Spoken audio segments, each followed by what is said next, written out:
Okay, so on to the first session, the less interesting of the two, because Microsoft's going to follow up with the really exciting one. The 20s, no, teeing you guys up. The 20s, the decade of the 20s. Learning and development is the hot ticket. You may not know, but if you're working in a learning and development role right now, you are probably in the hottest seat with the possibility of cybersecurity, that is going to be around this decade. And I'm going to share with you why that's the case. And yes, you can draw your own conclusions as to whether that's good for you or not good for you.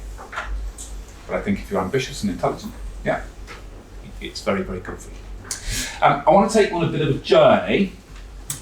I want to take you on to a bit of future gazing, where L&D, I have this view that L&D should be represented at the C-suite. And it's not. All of your firms employ thousands and collectively, tens and tens of thousands of people. But the responsibility for the development, the learning and development of your employees is not represented at the C-suite.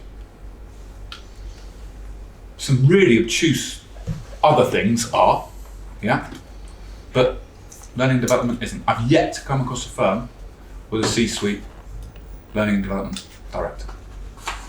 So my acid test for L&D getting it right this decade is that this becomes normal. And my prediction is it will.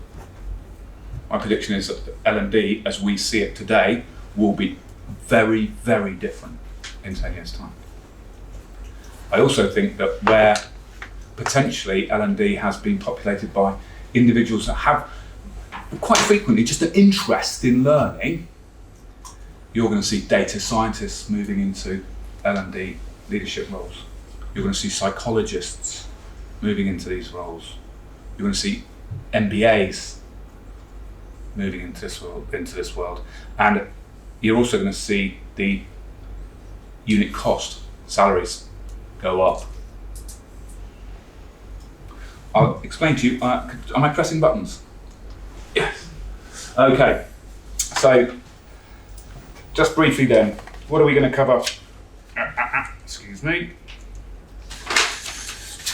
We talked about audience polling. I'm going to, throughout this relatively short presentation, compare and contrast the commentary from the traditional L&D magazines and online media and the business community. And I'm going to do this because I want to show you the difference in the lexicon, the language, vocabulary of those two positions. I'm talking about the corporate learning sector. It is growing ridiculously fast. I'm talking about what the drivers of that growth are. Why is it? I'm also I'm of an age, probably not many others are, I'm of an age to be able to go back in history and remember where L&D came from. And I just want to walk you through a little bit of a journey as I see it, because I think we're very rapidly going full circle back to what I remember as the training department. Changing perceptions, language of the C-suite. This was originally billed as make sure you're measuring the right things for this part of the presentation. So, and I want to talk to you about what you are measuring and why you already have an advantage over firms that aren't using Nelly. Performance Hub, I come on to talk to you a little bit about that, and then Microsoft's going to talk to you a lot more detail about how they've actually used Nelly to harvest some of these wins.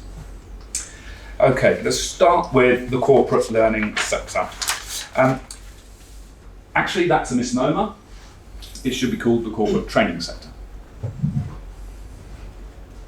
Harsh, but true.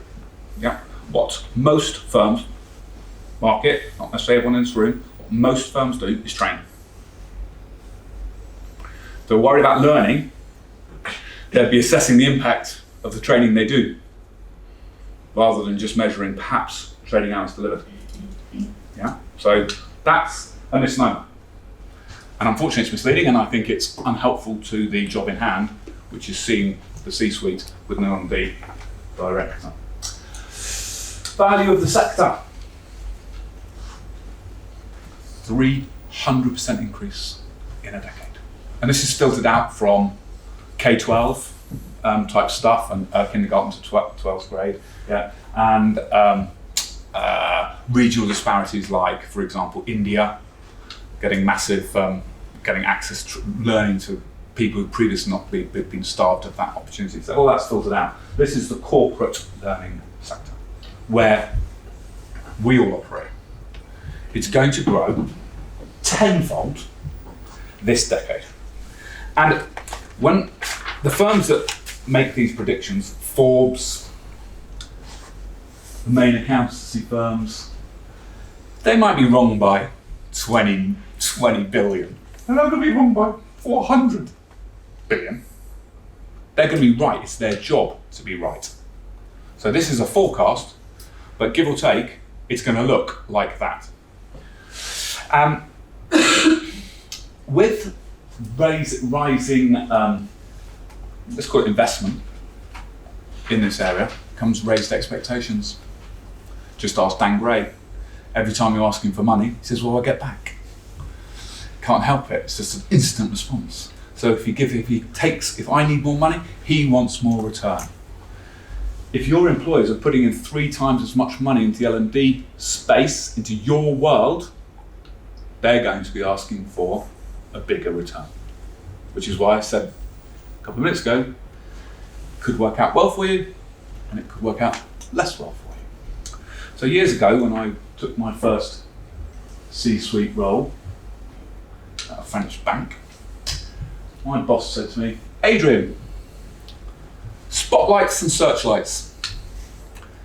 You're currently in the spotlight. And that's a nice place to be, because generally people throw you flowers and applaud. But be careful. Spotlights have a nasty habit of turning into searchlights, and searchlights are followed by bullets. Thank you very much. That lesson stuck with me many, many years, because that was a long, long time ago. And I think about that and I think, okay, this is interesting. So if firms are going to be pouring money into the corporate learning space, everyone in this room needs to make sure they're in the spotlight and not in the searchlight. And part of this presentation really is about helping you, is to share with you what we think you and the L&D profession need to be doing to ensure that they stay in the searchlight, spotlight. Okay, so I said I'm going to contrast comment or commentary from the traditional L&D magazine type, online stuff, and business or the investment community, let's say. And I wonder, I'm not going to ask you to shout out, but I wonder if, looking at this, if anyone sees anything, I'm sure you recognise these sorts of comments, yeah? 81% of firms are changing policies to offer employees greater flexibility, home-based hybrid. Yeah, this is a trend. Really? Okay. 7% of workplace learning is from our peers and on the job. Yeah, we were talking about that earlier. And this, I think, is a problem when we're in a hybrid environment, but just float it out there. I don't necessarily believe this data point. Well, that's not true. I'm sure the data point's true, but it's very much manipulated because it just relates to a very short space of time. But 94% increase in demand for L&D professionals in that very short space of time. I think the more honest point is demand for L&D professionals is rising steeply. And 15% more promotions in L&D than HR counterparts. What this says to me is it's very insular looking. It's very looking about L&D, as if L&D is existing outside of the rest of the business. That's a problem. Top 5 trends of 2022 in L&D. I'm not going to tell you where I took this from, but I'm sure if somebody looks at the slide, you'll probably find it very quickly online. Micro-learning. This is a trend. Okay. Flexible and blended learning, you can read it for yourself. AI, personalised learning experiences, that's good because that's what we do. And well-being as a priority. So when I look at this and I say, this is the great and the good in the L&D world, saying these are the trends. What's missing?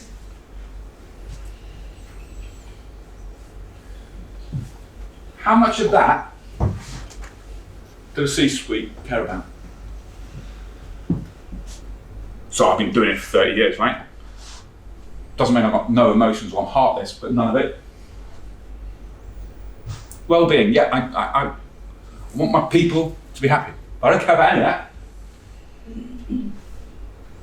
And sometimes people say, it's a bit unfair, we can't get the budget. It's not like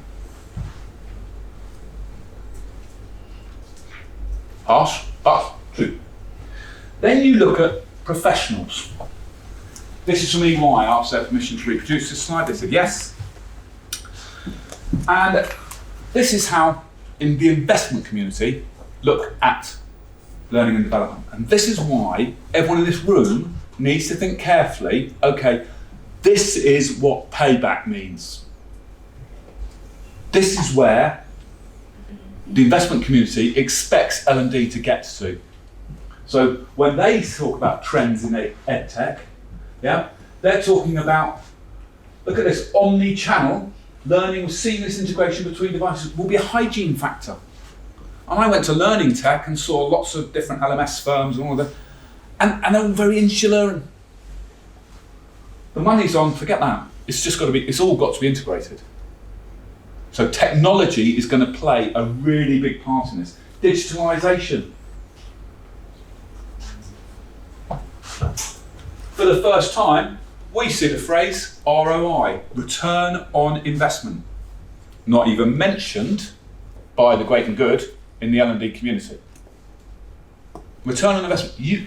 If your employers are pouring cash into the L&D space, they want a return. And they want a return that's measurable, that's concrete, that's money related. AI and machine learning. And EY are calling out right now that where we are, and they're specifically looking at us, where we are is just the beginning. We're at the very formative stages, immature if you like, stages of use of AI. But what we're going to see over the next decade is AI forming a really central part of the learning journey. We'll continue to expand and consolidate. That's the difference. So you ask business people who raise capital and run these markets, and that's what they talk about. And when we talk, we look at what I think is the old-fashioned way of looking at L&D. Yeah, they talk about the wrong things. They measure the wrong things. Right. So, what's driving this growth? Sure, if you just pause for a second and think, well, what is going to make the market go 3 times bigger in a decade? COVID, the Great Resignation. Everyone familiar with this phrase? I'm sure you've read loads about it. Everyone at my age or a bit younger has resigned and gone to grow roses and sell them on Amazon or something. Well, not everyone, clearly, there's a couple in the room, but quite a few people did. Quite a few people used COVID as an opportunity to assess their lives and say, oh, that's not for me anymore. Unfortunately, a lot of those people were the ones with the experience. Yeah. And whilst we employ some youngsters in the herd, yeah, nothing beats experience, in my experience. And when they leave your organisation, that's a big gap to fill. According to loads of sources, we have to reskill 90% of the UK population by 2030. Oh, and add to that, I can say this because they're my kids, right? So they've left school, they're unemployable. Right? They're going to college, they'll leave college, they'll be unemployable. Yeah, they go to university, they'll have debt and probably be unemployable. So schools aren't solving the problem, unless that's teaching them how to spend 9 out of 10 minutes on their phone while having a conversation with you. So who is solving that problem? The government solution, casting comments on Bojo, but the government solution, self-directed learning. We're going to give you access to all of this training yourself, so you can go on and upskill yourself. You know what? No shit, Bojo. If I wanted to upskill myself, I'd go on Google now. I don't need you. And guess what? I'm bloody busy. I've got a family. Okay, I'm juggling. How do I get, we were talking earlier, how do I get 2 hours more on the bike? You don't. Oh, by the way, what I need to do now is I need to go on a course. It's only 40 hours study, plus all the revision. Get lost. No one's going to do that. So that's a complete waste of time and effort and money. That is going to be done by employers. Reskilling the workforce, you're going to do that. Because no other bugger's going to do it. And you know what? You can't not do it. Because if you haven't got the people, you can't run your business. It's absolutely necessity. Digitalisation. Digitalisation, brilliant. It means that we can get our hands on stuff much more easily than perhaps in the past. Double-edged sword though, we know that online learning is nowhere near as effective as sitting down, having a conversation face-to-face and peer review and learning. Yeah. So double-edged sword, the cloud's fantastic. You know, a year ago, 2 years ago, actually probably a bit more, 3 years ago, yeah, Dan and I were with a prospective customer saying, oh well, cloud-hosted technology, oh that's a bit insecure, I don't want to do. COVID comes on, everyone's in the cloud. Yeah. So that all just went away. So the cloud has, actually COVID's been very helpful in breaking down some of those unnecessary barriers. Opportunities to learn and grow. That's what I was talking to earlier. We were talking about it last year in terms of staff retention. So you ask the employees, what is the most important thing that we can give you as an employer to ensure you stay? Last year, opportunity to learn and grow was 9th. This year, 1. First place. That's a big change. You've got to ask yourself, what's driving that? So this is, you know, the job market's really buoyant, fine. So I can get an extra £5 an hour over there, but is it a short-term gig? Am I going to get what's going to provide for me in the future? And actually this is employees being, in my opinion, really quite mature, saying, I want development. Experiential consumerism. I love this. And I'm guilty of it, right? So now, if I have any sort of interaction with a firm, I'm a critical person anyway, but I actually want an experience. You know, if I'm paying a gas bill, it's nice for someone to, I want to talk to somebody, or I want it utility, like I don't touch it. So utility, fine, I don't need to give a meter reading anymore, I've got a little thingy that talks to the British Gas, happy days, yeah? But if I have a conversation, I want it to be an experience. Whereas in the past, a British Gas, all I wanted you to do was give me a meter reading as quickly as possible and get off the phone so I can get the next one on. So now we've automated that, and what you're left with are much higher quality calls being delivered by employees who are required to be suddenly much more competent to be able to make sure that that interaction is something that makes me smile, or at least makes me happy. Much higher bar than if you take your meter reading please, Mr. Gray. Yep, thanks, bye. So that's where service is going. So I call this the perfect storm, because from a CEO perspective, if I was sat on top of a big organisation, I would think, flippin' heck, that's a whole world of shit. How are we going to solve that? If, on the other hand, I was an L&D, I'd be looking at that going, this is fantastic. Because what bit of that doesn't L&D solve? Done right, all of it. So that's when I say that think of the life through a CEO's lens and life through an L&D professional's lens. It's different, but it's the same. So we sort of, just before we go there, recap. Your market is going to grow enormously. Yeah, technology is going to play a part in that. We've looked at what's driving that. None of that's going to go away quickly. Yeah, let's just look for a second about L&D from days gone by, if you like. I don't know if these dates are right. I made these up. I just went back to my past. So someone goes, no, it's not true, 19... Oh, sorry. But if I go back before 1980, when I was a kid, there were apprenticeships. In fact, we've got people in the room who have done apprenticeships. British Gas, parents would fight to get their kid on a British Gas apprenticeship. And it was job for life. Brilliant training. Rolls Royce.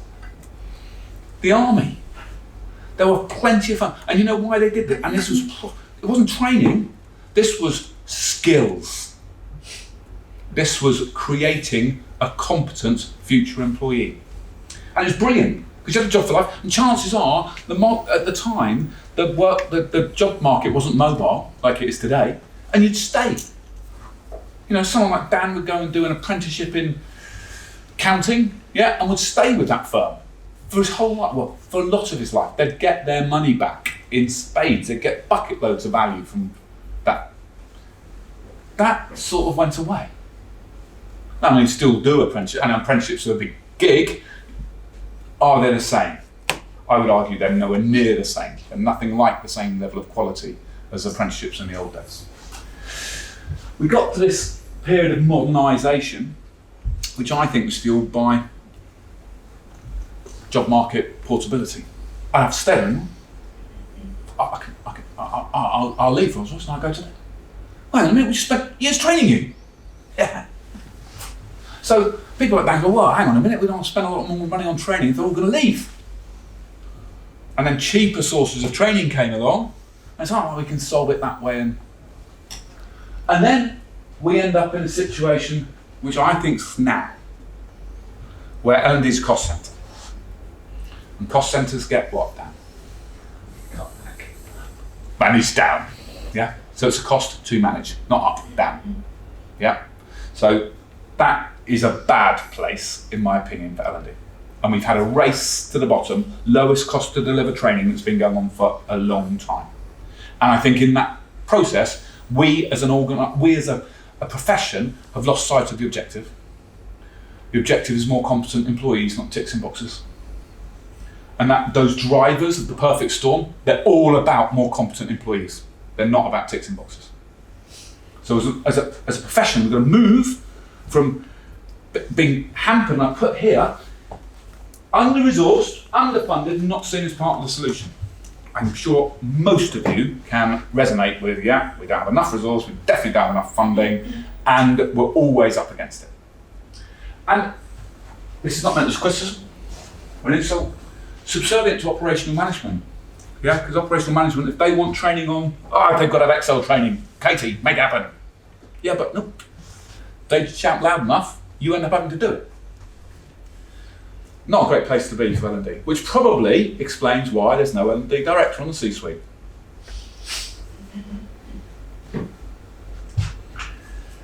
Changing perceptions, the language of the C-suite. So I listed up for you that perfect storm as I saw as a CEO, and all of you rubbed your hands together with glee from an L&D point of view, said we can solve all of those problems.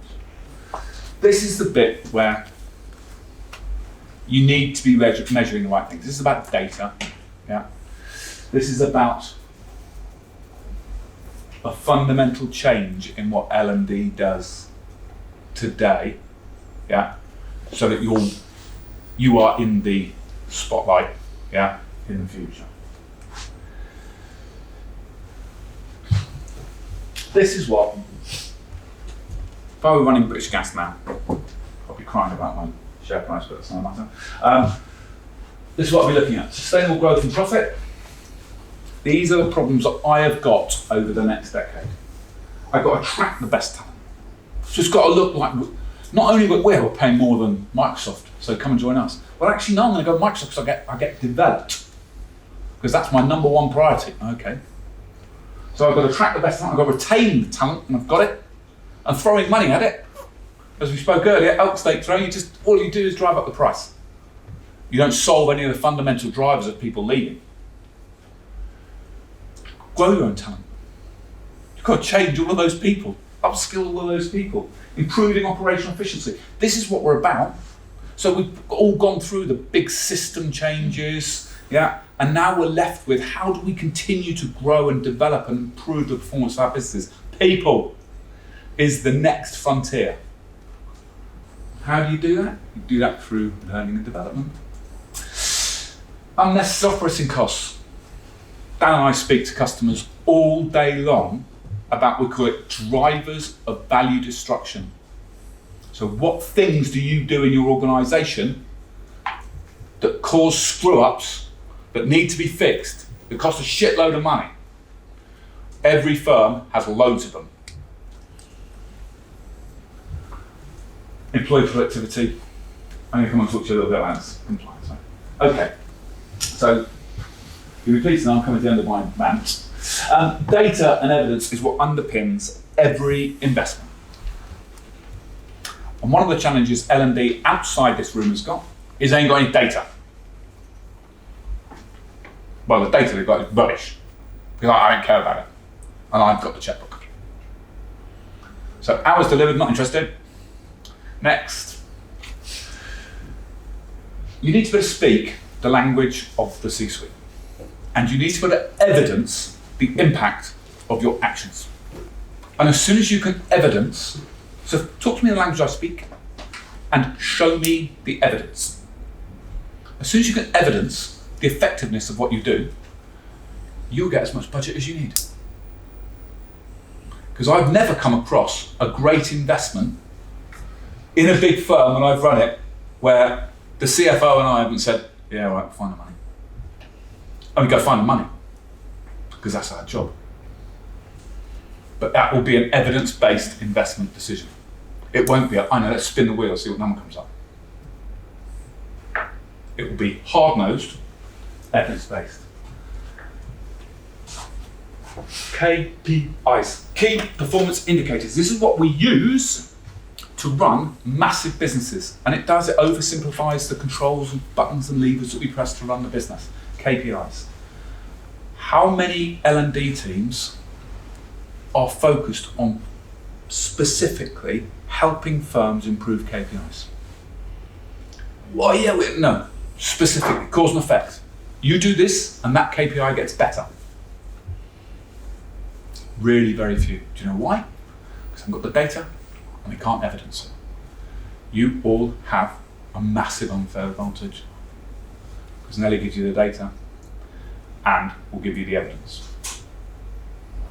So the guys from Microsoft are going to talk to you about how they've done that. For all of you, and I've got a little slide to say, sometimes it's difficult. I'm not saying it's dead easy, yeah. Here's how I would do it. I'd find a friend, not phone a friend, I'd find a friend in an operational role in your business, yeah, who's got KPIs that might like to improve. And you know who these people are. They don't necessarily have to be the director, somebody who's got a team of people with a scorecard with KPIs. Work with them on a small scale that doesn't need budget. You've already got Nelly. Make sure they got Nelly licenses, we're not going to be able to do it, yeah? So you've already got Nelly, we'll show you how. We'll show you how you can move the dial. And you build your evidence locker. We did this was the intervention, we got that. We did the next one, this was it, we got that. Now once you've got 2 or 3 of these under your belt, people like Dan and I, we're listening. Because we can do the math. It moved it by how much? Times that by a much bigger organisation. Okay, where am I going to get that value from easily? Nowhere. Now I'm definitely listening.